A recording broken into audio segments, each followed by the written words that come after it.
Биринчиден мен 7 жашарымда атасыз калдым да. Апам жалгыз. Апам бизди баарыбызды тең жалгыз пахта терип жүрүп чоңойтты. Мен биринчиден аябай тентек элем, аябай шок элем. Чын деле балдарды уруп коет болчумун. Ошону менен бирге мен абдан жакшы окуйт элем. Класста эң жакшы окуган окуучулардын бири элем да. Бирок мен аябай спортко кызыгат элем. Волейбол, баскетбол, кичинекей теннис, настольный теннис, анан ошону менен бирге шахмат ойнойт элем. Анан аябай көркөм китептерди окуйт элем. Апам жалгыз баккан үчүн бардык нерсени экономдойт элек, светти өчүрүп коет эле, а мен болсо айдын жарыгына моментип китепти коюп туруп окуй берет элем. Ай толук турганда кадимкидей свет жанып тургандай көрүнчү да, азыр мындай лампалар чыкпадыбы, дневной деген, ошондой эле жарыктык берчү эле. Анда жылдыздар да көп эле. Асманда мындай карап жатканыбызда бажырайып жылдыздар укмуш көп болчу да, кызгалдактай болуп. Анан мен адабият китептерин аябай көп окугандыктанбы, өтө жарокер, өтө боорукер мен, мээримдүүмүн. Ошону менен бирге мүнөзүм абдан кандай десем, бир чети татаал, бир жери катаал. Себеби атасыз өсүп, биз өз киндигибизди өзүбүз кесип, жашоодо кайсындайдыр бир деңгээлге жетсек, ал өз эмгегибиз, өз күчүбүз менен да. Анткени бизди колдогон, материально, морально колдогон жакын менин туугандарым болгон жок. Себеби мен жаштайыман эле Фрунзеге барып окуп калдым, андан кийин Москвага барып окуп калдым дагы. Ушундай оор күндөрдү өткөрдүм да. Ошол оор күндөр менин жашоомдо менин мүнөзүмүн калыптанышына абдан чоң салым кошту. Биринчиден так болууга, айткан сөзүңдү аткарууга. Эгерде сенен бирөө бир нерсе сураса, ойлонуп туруп жооп бериш керек. Колуңдан келбесе жооп бербе, айтпа, жасайм деп. Карап көрөлү дагы деп айтпа. Сен ачык айт, мен бул иш колуман келбейт, кечиресиң дос, мен буну жасай албайм деп. Бир сөз менен айтканда, ал кишиге үмүт бербе. Себеби ал башка жактан башка варианттарды издеп, бул өз маселесин чечиш керек. Эгер колуңан келип турса, аянба. Дос, мен чечип берем деп. Бирок чечип берсең, сен ошону 3 күндөн ашырбай чечишиң керек да. Мына ушуну айтат. Адамдын мүнөзү калыптанууда биринчиден абдан көп китеп окуш керек. Экинчиден эмгектенгенди өз пешине териң менен акча тапканды үйрөнүшүң керек. Үчүнчүдөн канчалык көп кагылып согулсаң, сен кайгырба. Ал деген сенин келечегиңе чоң жол ачат. Сенин жакшы адам, мындай айтканда намустуу адам болууга ошол ар бир кагылып, ар бир жыгылып тике турган. Сен канчалык жыгылсаң, сен ага капа болбо. Бирок эч качан чөгөлөбө. Сен канчалык моралдык сокко алсаңчы, сынба. Кайрадан кайраттангын. Сен канчалык бирөөлөр ошончолук сени кемсинтүүгө аракет кылса, сен ошончолук боорукерлигиң менен жооп бергин.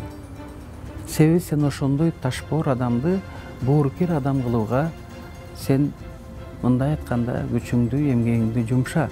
Бир адамды болсо дагы бул жашоодо мындай айтканда жакшы жолго бурууга түрткү болосуң. А бул дагы абдан жакшы нерсе. Жашоодо өтө көп сыноо берет Кудайым. Сыноонун артынан албетте сага бакубаттуулук өтө берет. Ошону унутпагын. Эгерде сага Кудай сен туура эмес иш кылып койсоң, туура эмес бир нерселерди жасап койсоң, Кудай сага ооруну жөнөтүшү мүмкүн. Бирок Кудай шифасы менен бирге берет. Ооруну жөнөткөндө Кудай адам баласы өзүнүн ички дүйнөсүнө саресеп салсын деп атат. Туура эмес жасаган иштерине саресеп салсын деп атат. ошону менен бирге сен алдыга жылууга, умтулууга, жашоонун баркын ошону менен бирге эч качан бирөөгө жамандык кылба деген сага кандайдыр бир белги жөнөтүп атат да. Сен ушундай кабыл алышың керек. Адам баласы ар бир болуп жаткан нерсени бул жөндөн жөн эле мындай айтканда жөн эле болуп аткан нерсе эмес. Бунун баары тең аян, бунун баары тең сага болгон абайла, себеби мындай болуп калышы мүмкүн деген кандайдыр бир алдын ала эскертүү деп кабыл алыш керек. Ал эми кыз мезгил болду, сүйүлөр болду, абдан жакшы күчтүү жигиттерди, мындай айтканда жакшы, өтө мыкты жигиттерге көңүл кушу түшкөн күндөр болду. Бирок мен жолдошум Москвадан жолугуп, Болот Жолдошов деп, мен азыр фамилиям ошол жолдошум фамилиясы. Ал Московский авиационный институттан биз Москвадан таанышып, баш кошуп, 2 уулду болуп, азыр менде Кудай буйруса 8 небере. Кантип мен саясатчы катары курчудум. Мен айтып кеткен нерселер курчутту. Бирок мени Прибалтика, Эстонияда жашап калдым. Москвада жашап калдым. Мына ушул 2 чоң өлкө мени аябай курчутту. Биринчиден сөзүңө так болуудан, экинчиден айткан сөзүңө бекем туруу менен, үчүнчүдөн максат коюуну үйрөттү. Ошол максатка жетүү үчүн 3 нерсе керектигин үйрөттү. Бул деген биринчиден ден соолугуңду чыңдашың керек экен. Ден соолук болбосо эчтекенин кереги жок. Экинчиден албетте билимди тереңдетиш керек экен. Үчүнчүсү таза эмгек менен. Эмгектенсең кандай гана максат койбогон жетет экенсиң. Бир сөз менен айтканда өлүмдөн башкасын баарын чечсе болот. Ошон үчүн бир нерсе баштап болбой калса, колду таштабаш керек. Колуңду булгап коюп, ай болбойт экен, болду дебеш керек. Кайрадан ошол ишти башынан баштап, ошол ишти мүдөөсүнөн чыгуу үчүн талыкпастан эмгектене бериш керек. Мына ушул 3 нерсе мени кармап келди. Анан жашоомдо абдан жакшы инсандар жолукту. Мен Прибалтикадан келгенден кийин. Ошонун бири Жамал Чөбекова, Наташа Бекова. Эже менин жашоомдо Глюпа Кондучалова, Жумагүл Нусупова деген эжекелер. Анан мен абдан күчтүү инсандар менен иштеп калдым. Борис Силаев, Жумек Ибраимов, Амангелди Муралиев, Улукбек Чаналиев, Апа Жумагулович, Садыкбек Аблесов, Аскар Кач менен иштедим, кийин Курманбек Бакиев менен иштедим, андан мурун Турдакын Усубалиевич менен иштеп кеттим, Абсамат Масалиевичтер менен иштедим.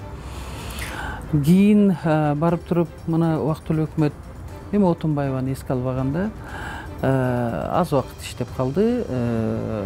Алмазбек Атамбаев менен азыр мына кызматташабыз саясатчы катары Сооронбай Жээнбеков менен. Ошон үчүн мен айтайын дегеним, үй бүлөңдү биринчи иретке коюп, себеби ар бир үй бүлө келип мамлекетти түзөт. Үй бүлөңдө бардык нерсе гармонияда, тынч, бири-бирин түшүнүү, сыйлоо, ошол бүт факторлор болсо, саясатка аял киши барса болот. Себеби бул кандай жагдай болуп калганда, оор жагдай болуп калганда, же үй бүлөнү, же мамлекеттик кызматты, же саясатты тандаш керек дегенде, аял киши албетте үй бүлөсүн тандайт. Ошон үчүн үй бүлө түшүнсө, аял киши саясатта акырындык менен жылып отурса болот. Экинчиден тактык. Мисалы үчүн эркектердин анча-мынча кетирген каталарын кечирип койсо, аял кишинин кемчиликтерин коомчулук дайыма айтып эскертип турат. Эмнегедир ушундай фактор бар да. Анан аял киши коррупцияга биз жакын эмеспиз. Казино андай мындай деген жаман оюндарга биз жакын эмеспиз. Контрабандага жакын эмеспиз. Бирөөнүн акчасын алып, кечирип койсуңар, жалган айтып, ушундай бир жаман көрүнүштөргө да жакын эмеспиз. Аялдар өзү жаратылыштан ушунчалык жоопкерчиликтүү болот да. Ошон үчүн аял затынан абдан мыкты, абдан күчтүү, таза саясатчылар көбүрөөк чыгат.